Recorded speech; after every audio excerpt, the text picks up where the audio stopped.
야간 버스를 타고 만달레이로 가려고 양곤 시내에서 약 8km 떨어져 있는 아웅링갈라 고속버스 터미널에 왔습니다. 터미널은 지방으로 가려는 사람들로 북적이고 있네요. 양곤에서 만달레이로 가는 교통편은 세 가지가 있습니다. 비행기는 시간을 절약할 수 있는 반면에 비용이 많이 들죠. 기차는 경치가 좋은 구간이 있고 시골 정치를 느낄 수 있다고 하지만 시끄러운 데다가 붐빈다고 합니다. 여러 가지 사정을 고려해서 최종적으로 숙박비를 절약하며 편히 갈 수 있는 야간 버스를 택기로 했습니다.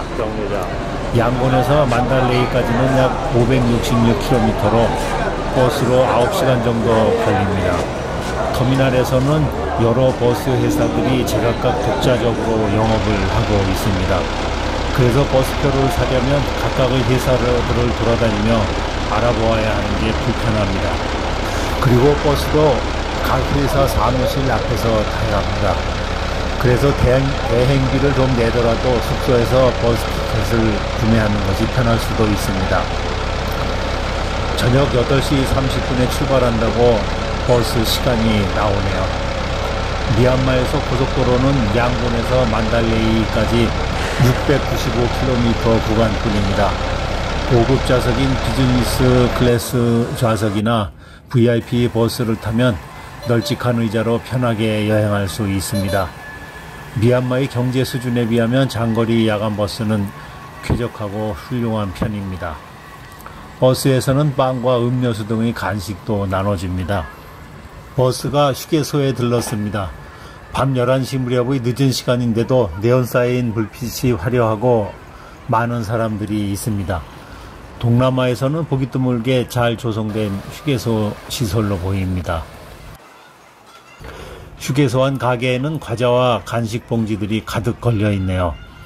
시설은 현대적인데 매장의 운영은 아직 미얀마 전통 방식을 벗어나지 못한 듯 보입니다. 메뉴뿐만 아니라 조리 방식이 재래시장과 크게 다르지 않게 보입니다. 플라스틱 바구니에 과일을 담아놓고 나무젓가락에 꽂아놓은 각종 꼬지 음식들이 있습니다. 튀김이나 야채, 대나무 소쿠리에 채소와 두부튀김 등도 손님을 기다리고 있네요. 일하는 사람들 대부분이 젊다 못해 10대처럼 어리게 보입니다. 기계가 아니라 수작업으로 끓여서 내린 완전 수제 커피입니다. 함께 여행하고 있는 양 선생님이 과일을 사는데 다나카를 바른 어린 소녀가 과일을 팔고 있습니다. 미얀마는 젊은 사람들의 나라입니다. 휴게소는 나름대로 인어공주 분수대도 있고 학조형물도 만들어 놓았습니다. 휴게소를 들른 버스는 다시금 발길을 달립니다. 버스에서는 종종 밤늦게까지 음악이나 영화를 틀어서 잠자기 어려울 수 있으므로 안대나 귀마개를 준비하는 게 야간 장거리 버스를 이용하는 요령입니다. 아직 캄캄한 새벽녘 만달레이 외곽 버스 정류장에 도착했습니다. 잠에서 깨어난 승객들이 자기 짐을 챙기느라 소란스럽습니다. 그래도 다행스러운 것은 VIP 버스 회사에서는 시내 숙소까지 차편을 제공해 줍니다. 버스 정류장에서 숙소가 있는 만달레이 중심가로 가고 있습니다. 부지런한 가게에서는 허름하지만 일찍부터 손님 맞을 준비를 하고 있네요. 인구 200만 명의 미얀마 제2도시인 만달레이는 양곤에서 북쪽으로 약 700km 정도 떨어져 있는 미얀마의 마지막 왕조 수도였습니다.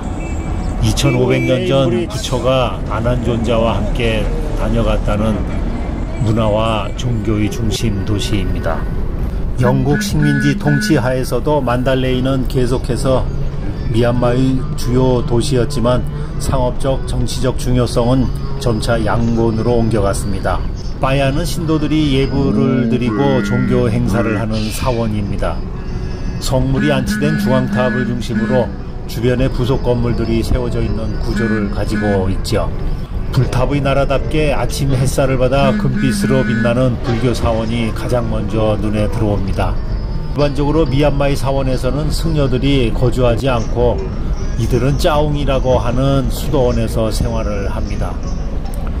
숙소에 짐을 풀고 우베인 브리지의 이출이 멋있다고 해서 아침에 관광에 나섰습니다. 우베인 브리지는 만달레이 시내에서 택시로 약 30분 거리에 있습니다. 이른 아침이라 길에는 차가 그리 많지는 않네요. 맨발로 탁발을 나서오는 승려들도 보이네요.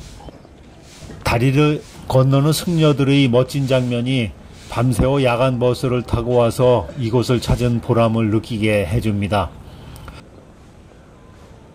무리로 떠오르는 찬란한 아침에는 감격스러운데 바로 앞에는 비닐봉지 등이 쓰레기가 널려 일출의 흥분을 반쯤 가라앉게 해서 아쉽습니다. 우베인 브리지는 티크로 만든 세계에서 가장 긴 나무다리입니다. 아마라뿌라의 우베인 시장이 1850년에 근처의 잉화 왕국 건설에서 남은 자재를 가져와서 따웅따만 호수를 가로지르는 다리를 만들었습니다.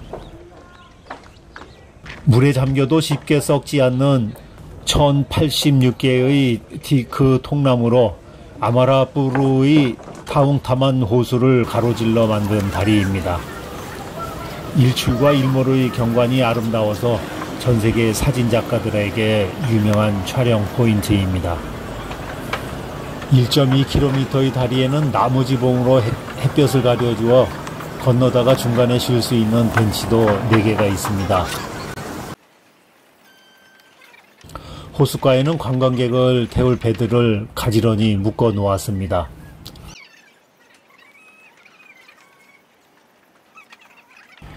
우기에는 물이 다리의 난간까지 찬다고 합니다. 더운 여름 다리를 건너는 사람들을 위해 마실 물을 보시하는 잔에서는 물이 찰랑거립니다. 물에 비친 다리에 역광으로 보이는 검은 모습은 참으로 환상적입니다.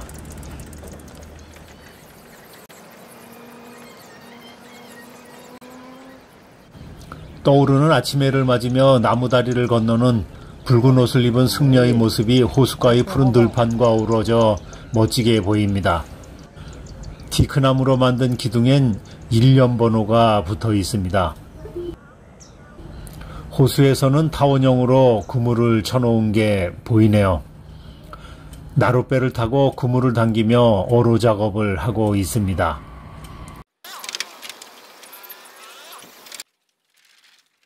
정말 멋진 곳이라는 생각이 절로 듭니다.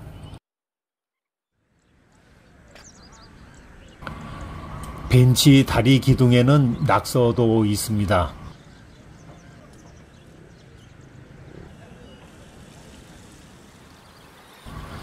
호숫가엔 채소밭도 보입니다. 다리를 건너는 사람이 아침부터 목이 마른지 물 항아리에서 물을 떠서 목을 축이고 갑니다. 우베인 다리 입구.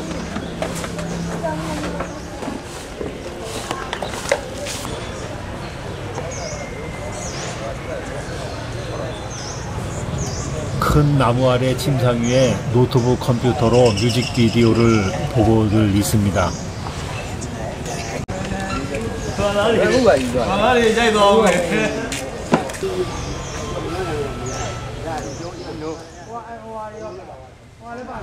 마을에 사원이 있어서 잠깐 둘러봅니다.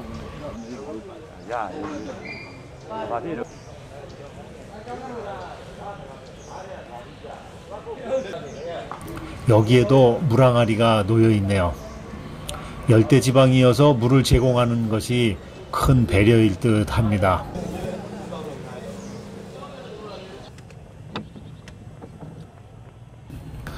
호숫가에 묶어놓은 빈배들을 정리하고 있습니다. 아침 해돋이 때보다는 관광객들이 많이 찾아오는 저녁의 일몰을 준비하는 보트들인 듯 합니다. 비디오를 찍고 있으니 배를 탈 거냐고 묻네요. 다리 위를 걸어가는 사람들의 모습이 한 폭의 그림처럼 아름답습니다. 마을에 있는 안내판의 그림으로 설명해 놓은 것을 보아 아동의 노동을 금지하고 교육시킬 것을 권장하는 듯한 내용인 듯 합니다. 아이들이 좋아할 듯한 간식거리를 파는 노점상이 있는 것을 보니 이 길이 통학로인 듯 합니다.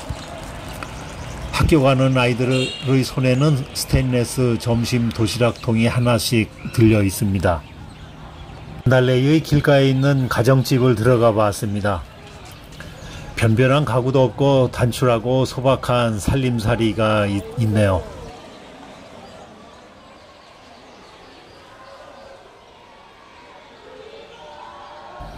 벽에 붙어 있는 스님과 불상 사진들이 불교의 나라임을 보여줍니다.